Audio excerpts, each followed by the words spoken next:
আজ বৃহস্পতিবার 30 জানুয়ারি 2025, 16 মাঘ 1431 বঙ্গাব্দ, 29 রজব 1446 হিজরি।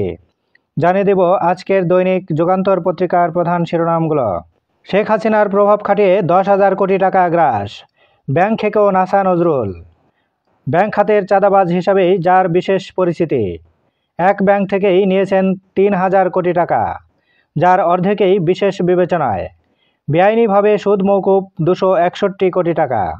জোর করে উপঢৌকন আদায়, অস্তিত্ব মেলেনি পুতুলের সূচনা ফাউন্ডেশনের। অটিস্টিক সেল ব্যবহার করে ভুয়া প্রকল্পে রাষ্ট্রের বিপুল অর্থ আত্মসাতের অভিযোগ। এমন ব্যক্তি WH-এর সম্মানজনক পদে থাকা দেশের জন্য মর্যাদা হানিকর। এক বাক্সে ভোট নিতে টানাটানি শুরু। টার্গেট ত্রয়োদশ সংসদ নির্বাচন। ডান বাম ও ইসলামপন্থী দলকে কাছে টানছে বিএনপি। জোট গঠনে তৎপর জামায়াত। তফসিল হলে জোটের বিষয়টি স্পষ্ট হবে।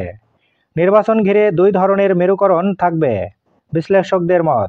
সীমানায় বড় পরিবর্তনের ক্ষমতা চাচ্ছে ইসি, খসড়া আইন উঠছে আজ। প্রসঙ্গ জাতীয় সংসদ নির্বাচন, দলগুলোর সঙ্গে মার্কিন কূটনীতিকদের সিরিজ বৈঠক।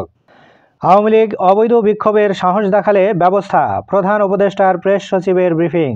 মিডিয়া ব্রিফিংয়ে সিপিডি, যত দ্রুত সম্ভব গণতান্ত্রিক প্রক্রিয়ায় যেতে হবে। প্রতিদিন দৈনিক পত্রিকাগুলোর শিরোনাম জানতে লাইক, কমেন্ট এবং সাবস্ক্রাইব করুন। এবার শেষের পাতা, অর্থনৈতিক শুমারি প্রতিবেদন প্রকাশ। শিক্ষকদের সঞ্চয় 6,000 কোটি টাকা গায়েব। 11 বছরে অর্থনৈতিক ইউনিট বেড়েছে 40,58,799টি। বেক্সিমকো গ্রুপের ঋণ আর ঋণ ছাড়া কিছু নেই। অর্থনীতিতে সবচেয়ে বেশি অবদান রাখছে গ্রাম, কর্মসংস্থান কমেছে নারীর। সীমান্ত সম্মেলন ফেব্রুয়ারিতে, ভারতের সঙ্গে এবার কথার টোন হবে আলাদা, স্বরাষ্ট্র উপদেষ্টা। কেউ দলের স্বার্থ নষ্ট করলে ছাড় নয়, তারেক রহমান। রেলের রানিং স্টাফদের দাবি পূরণ, দাবি আদায়ে যাত্রী জিম্মির কৌশল। ট্রেনের শিডিউল বিপর্যয় দুর্ভোগ। কর্তা ব্যক্তিদের দুর্নীতি দৃশ্যমান হলে শ্রমিকরা ক্ষিপ্ত হয়ে ওঠে। ডক্টর এম শামসুল হক। কুমিল্লায় গণশুনানিতে দুদক চেয়ারম্যান, অবিচার লালন করি বলেই 5 আগস্ট আসে।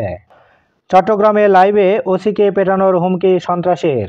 গুচ্ছভুক্ত 24 বিশ্ববিদ্যালয়, মন্ত্রণালয়ের নির্দেশনা অমান্য করলে আইনি ব্যবস্থা। অমর 21-এ বইমেলা, শেষ মুহূর্তের কাজে ব্যস্ত সবাই। সালমান, আনিস, আতিক, মামুন, কিরণ, সৈকত ফের রিমান্ডে।